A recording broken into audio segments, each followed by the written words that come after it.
Hello hi and नमस्कार मु ज्योति आपण मानक स्वागत करुच्ची मो चैनल को। तो आज मु आपण मानक पई नहीं आसी गोटे नियारा ओडिया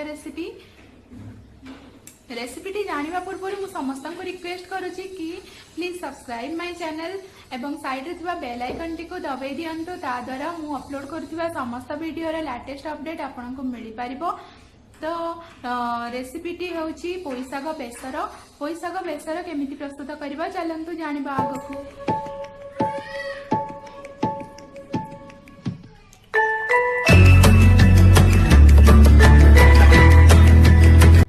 फ्रेंड्स पोई साग बेसर बनवाई मुझे दुईटी मीडियम साइज बैगण को गोटे मीडियम साइज आलू को एमती काटी नहीं 200 ग्राम पोई को काटी भल कर धोई सफा कर नहीं मसला पेस्ट रे मुझे गोटे चामच सोरिष आधा चामच जीरा 10 पाखुड़ा रसुण एवं गोटे रु 2टा सुखिला लंका नहीं ग्राइंड कर आमे परिबा सबू एवं ये जो बट्टा मसला ताको हमें प्रेशर कुकर रे 2टा सीटी मारिबा पर्यंत फुल फ्लेम रे कुक करि नेबा।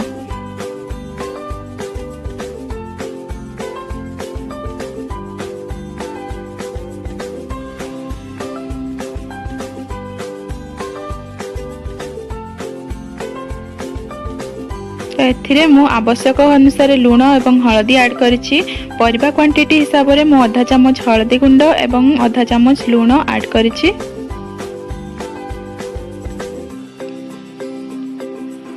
एबे एहाको मु गैस रे बसै नेली। जेबे 2टा सीटी मारिला परे गैस रिलीज हे जिवो तबे बाहर कला परे ए परिवार रंग किछि एमिति दिसिबो। एबे मु गोटे चामच सोरिष तेल गरम कड़ाई रे ऐड करूछि।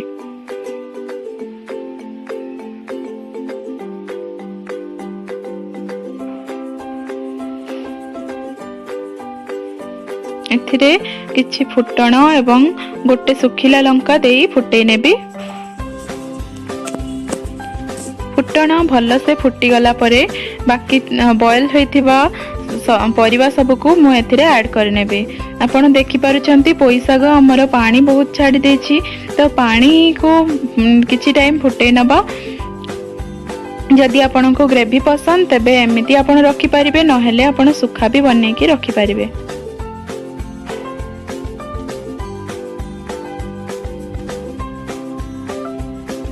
तो ये प्रस्तुत हो जाइए मोर पोई साग बेसर।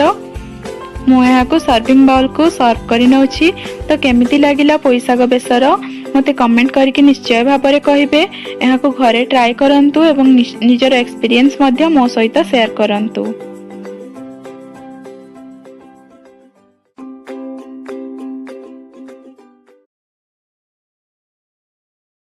तो फ्रेंड्स केमिति थिला ए रेसिपीटी निश्चय ट्राई करिवे एवं आपणकर एक्सपीरियंस मो सहित निश्चय शेयर करिवे। भल लागिथिले लाइक और शेयर करबा को जमा भी भूलिबेनी। तो मु आपणक सहित मिसिबे पुणी किछि नया रेसिपी सहित। से पर्यंत समस्त को थैंक यू नमस्ते। भलरे थांतु समस्ते। जय जगन्नाथ।